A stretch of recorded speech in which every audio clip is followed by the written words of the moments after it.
I would say that not only do you want to stop being scared and do that thing that you don't know if you can do or not, but you know what you got to do is you got to start taking the steps now. Because when you're 18 years old, your life seems like it's going to last forever. And I will tell you right now, it's not going to last forever.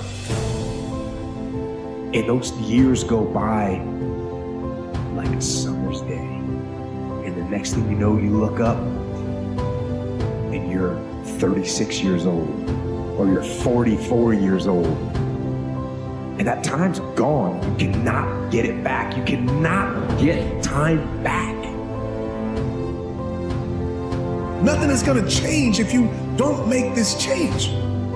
So how would your life be different if you start choosing the right things?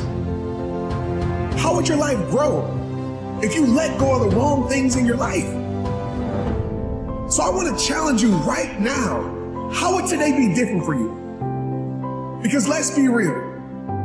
A lot of us every single day, we choose the wrong things. We choose the wrong people. We choose people's opinions instead of our peace. Life ain't fair to nobody. You just gotta fight through, man. You gotta fight back sometimes.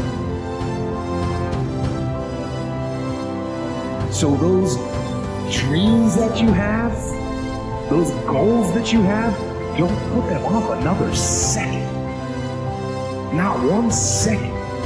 Get on them and go out and make them happen starting right now. We have to always remember our purpose will always be there, but the purpose is myself.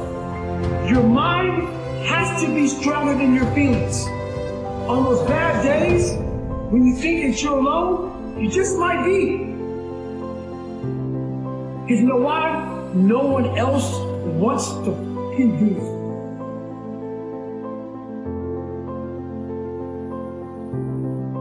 So you be the motherfucker that always gets it done. Stay hard.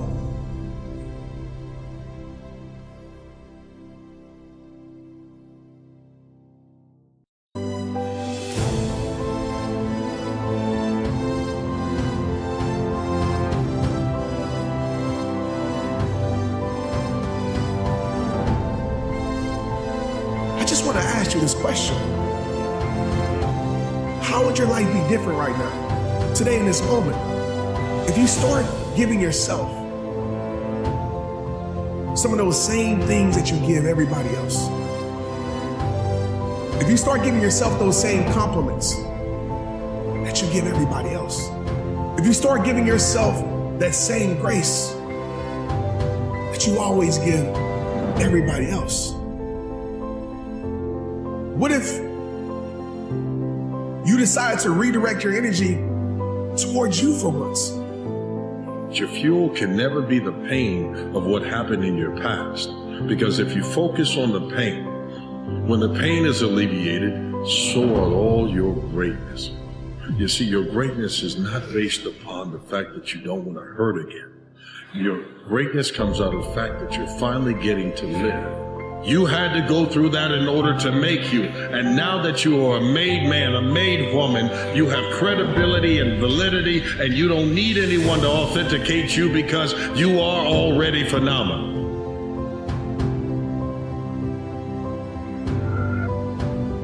So when I created this mantra for myself that average is the enemy, that success is my responsibility, and that change can take place in an instant when we, I, you and me decide to flip the switch, I'm constantly reminding myself every single morning that I have control. Like the opposition wants us to stay average.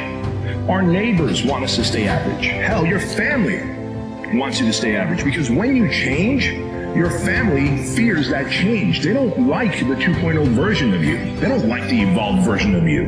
They don't like the version of you that all of a sudden is having higher standards in life and setting higher expectations. They are unfamiliar with that person, and that is scary to them. And so, yes, average is the enemy.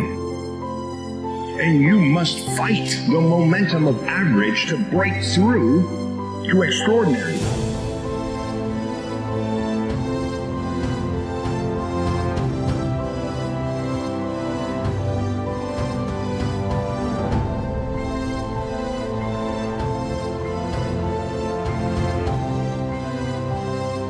The emptiness in your life isn't because you don't have enough rights.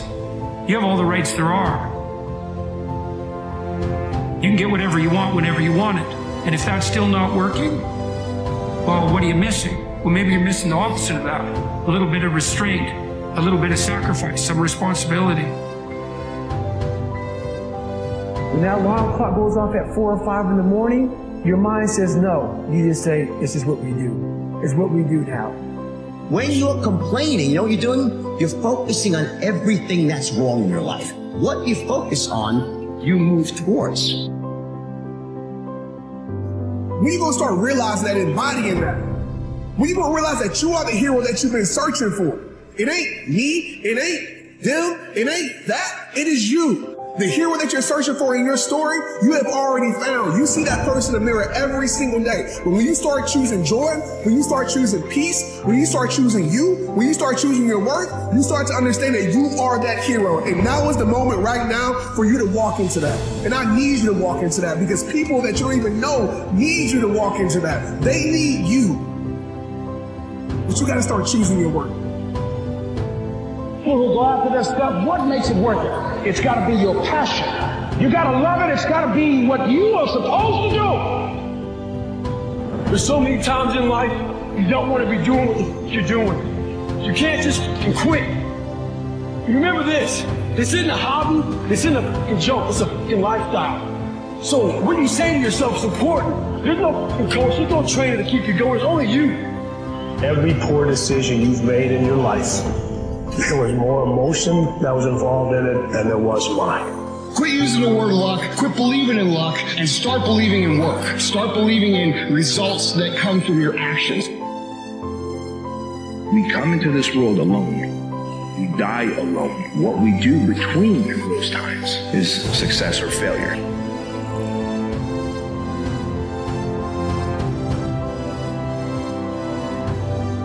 You gotta want the best in your life because we only have a moment in this life. Belief is what excels and pushes people through the stratosphere. What I tell people is the way you get to the next level of your life is keep going. Keep going, keep running. Even when you don't even know, even when you get turned into chaos. You cannot be great if you cannot operate in chaos. That's my point. Because if you can operate in chaos, the world becomes Disneyland.